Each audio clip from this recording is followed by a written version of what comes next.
Hello दोस्तों, आप सभी का स्वागत है हमारे यूट्यूब चैनल सिलेक्शन विद अर्पित में। आज हम करने वाले हैं जीएस के टॉप 50 एमसीक्यू का प्रैक्टिस सेट नंबर 7। ये आप सभी का होमवर्क क्वेश्चन है। ये होमवर्क मैं करने के लिए दिया था आपको। एलपीजी गैस में मुख्य घटक ब्यूटेन होता है। एलपीजी गैस में मुख्य घटक जो ब्यूटेन होता है, और प्राकृतिक गैस सीएनजी का मुख्य घटक पूछा है। Methane, ethane, propane, butane. तो एलपीजी का मुख्य घटक ब्यूटेन है और सीएनजी का मुख्य घटक होता है मीथेन, CH4। चलिए तो आज का प्रैक्टिस सेट शुरू करते हैं। गुप्त वंश के किस शासक ने प्रसिद्ध नालंदा विश्वविद्यालय की स्थापना करवाई थी? कुमारगुप्त प्रथम, स्कंदगुप्त, समुद्रगुप्त, चंद्रगुप्त द्वितीय। तो नालंदा विश्वविद्यालय की स्थापना किस शासक ने करवाई थी? ये करवाई थी कुमारगुप्त प्रथम ने। तो कुमारगुप्त प्रथम ये गुप्त वंश का शासक था। स्कंदगुप्त भी गुप्त वंश का शासक था। समुद्रगुप्त भी गुप्त वंश का शासक था। और चंद्रगुप्त द्वितीय भी गुप्त वंश का शासक था। समुद्रगुप्त जो है इसे भारत का नेपोलियन कहा जाता है। भारत का भारत का नेपोलियन भारत का नेपोलियन जो है ये समुद्रगुप्त को कहा जाता है। भारत का नेपोलियन, ठीक है, याद रखना। अगला सवाल।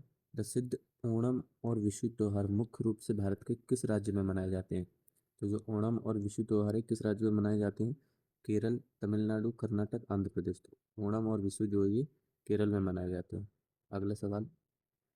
मौर्य काल में शिक्षा का सबसे प्रसिद्ध मौर्य काल में शिक्षा का सबसे प्रसिद्ध और विख्यात केंद्र निम्नलिखित में से कौन सा था? शिक्षा का सबसे प्रसिद्ध मौर्य काल में शिक्षा का सबसे प्रसिद्ध विख्यात केंद्र कौन सा था? उज्जैन, तक्षशिला, नालंदा, वल्लभी। इसका सही आंसर हो जाएगा ऑप्शन नंबर बी, तक्षशिला जो है ये मौर्य काल में शिक्षा का सबसे प्रसिद्ध और विख्यात केंद्र था। अगला सवाल। वास्को डिगामा के बाद भारत आने वाला दूसरा पुर्तगाली यात्री कौन था? तो वास्को डिगामा जो है भारत आने वाला पहला पुर्तगाली था। दूसरा पुर्तगाली कौन था? Pedro Alvarez Cabral, Francisco de Almeida, Alfonso de Albuquerque और कैप्टन हॉकिंस। इसका सही जवाब होगा ऑप्शन नंबर एक, पेड्रो अल्वारेज कैरेबाल।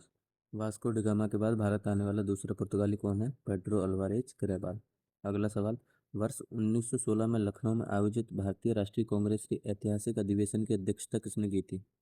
तो 1916 में जो लखनऊ में हुआ था 1916 में कांग्रेस का अधिवेशन कांग्रेस का अधिवेशन जो 1916 में लखनऊ में आयोजित हुआ था उसकी अध्यक्षता किसने की थी? अंबिकाचरण मजूमदार, बाल गंगाधर तिलक, एनी बेसेंट, गोपाल कृष्ण गोखले। तो 1916 में जो लखनऊ समझौता हुआ था इसकी की थी अध्यक्षता अंबिकाचरण मजूमदार ने। और इसमें क्या हुआ था? 1907 में जो सूरत अधिवेशन था इसमें तो 1907 में जो है ये विभाजन हुआ था इसका।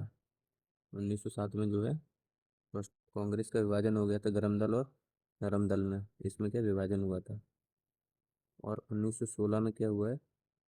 1916 में जो है ये एक साथ आ गए थे, एक साथ, यानी कि वापस जुड़ गए थे। तो 1907 में जो है विभाजन हुआ था, सूरत अधिवेशन था, और इसकी अध्यक्षता किसने की थी? 1907 में जो सूरत अधिवेशन था इसकी अध्यक्षता किसने की थी? रासबिहारी घोष ने। और 1916 में जो लखनऊ अधिवेशन हुआ था इसकी अध्यक्षता की थी अंबिकाचरण मजूमदार ने। 1907 में विभाजन हुआ था कांग्रेस का, 1916 में एक साथ आ गए थे। गरम दल और नरम दल में विभाजन हुआ था और 1916 में दोनों मिल गए थे। अगला सवाल। सौर मंडल का सबसे बड़ा उपग्रह लार्जेस्ट सैटेलाइट गैनीमीड किस ग्रह का चक्कर लगाता है? तो सौर मंडल का सबसे बड़ा उपग्रह कौन सा है? गैनीमीड। तो ये किस ग्रह का चक्कर लगाता है, यानी गैनीमीड जो है ये किस ग्रह का उपग्रह है ये पूछ रहा है। शनि, बृहस्पति, मंगल, वरुण।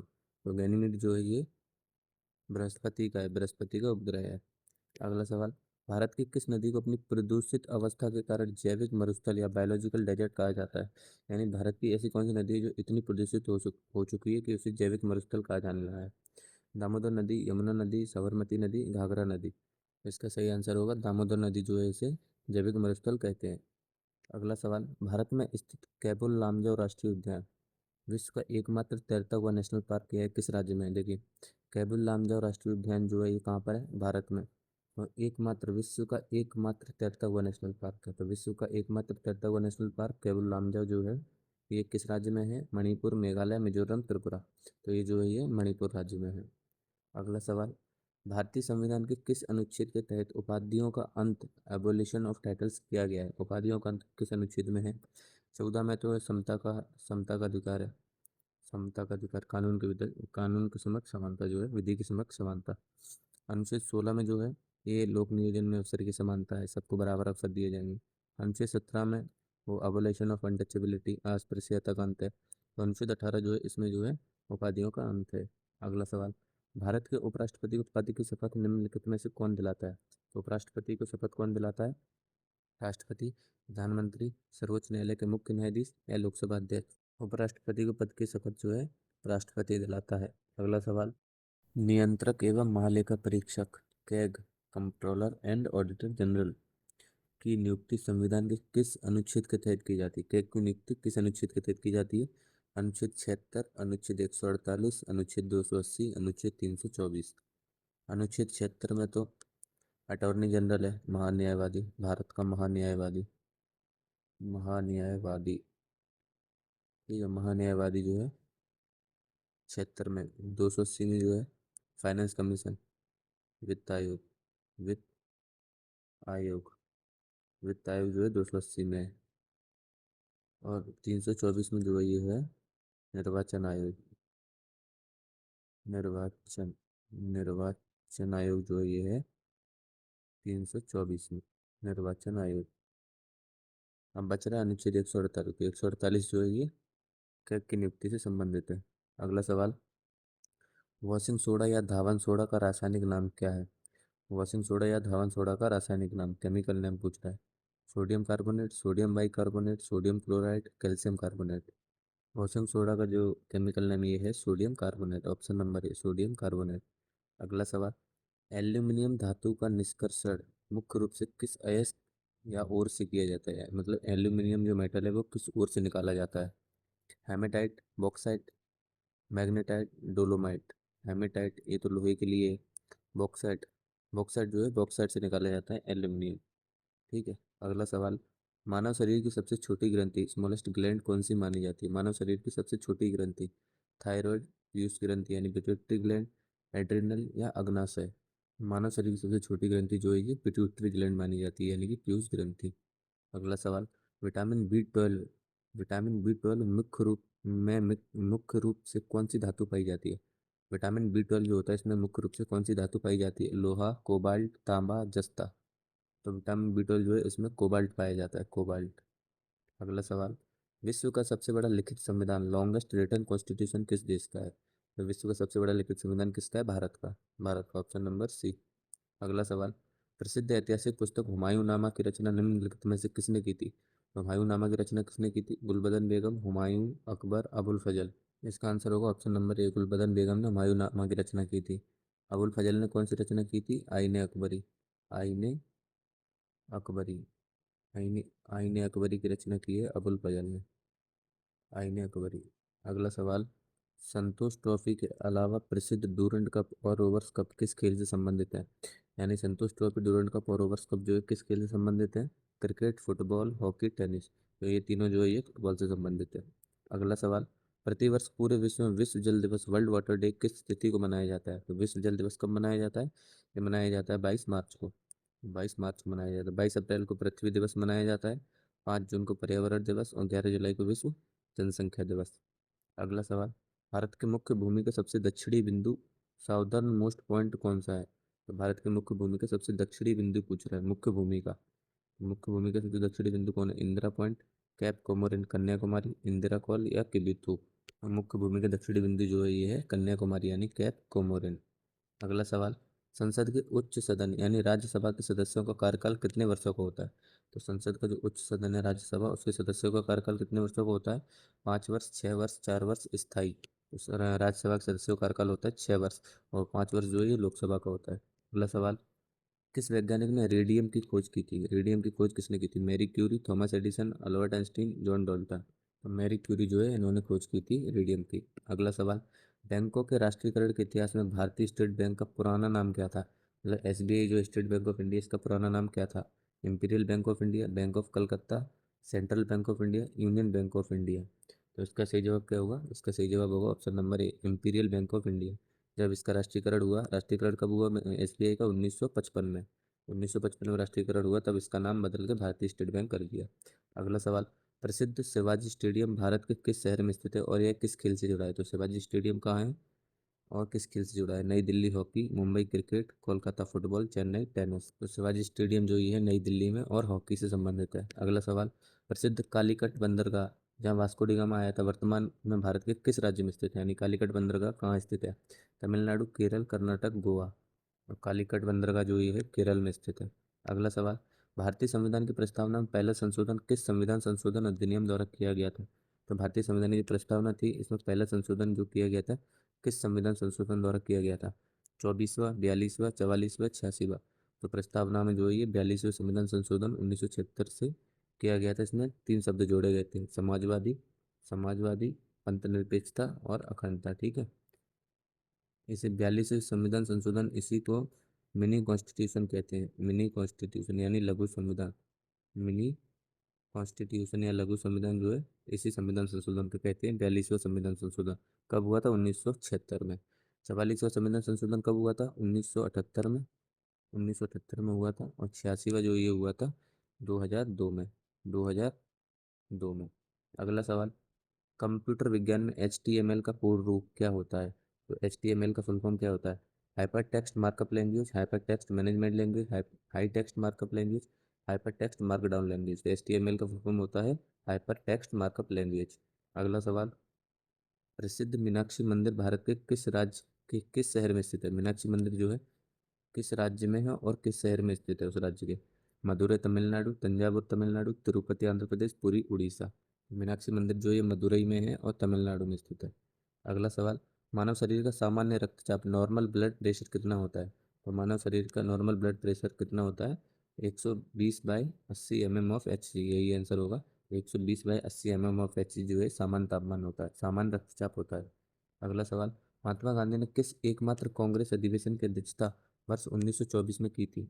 तो महात्मा गांधी ने एक ही कांग्रेस अधिवेशन की अध्यक्षता की थी, वो भी 1924 में। वो अधिवेशन का नाम क्या था? बेलगाम अधिवेशन। बेलगाम अधिवेशन। बेलगाम कहाँ है? कर्नाटक में। अगला सवाल, सूर्य के सबसे बाहरी भाग या परत को किस नाम से जाना जाता है? तो सूर्य के सबसे जो बाहरी भाग है या परत है उसे किस नाम से जाना जाता है? प्रकाश मंडल, वर्णमंडल, किरीट या कोरोना या स्थल मंडल।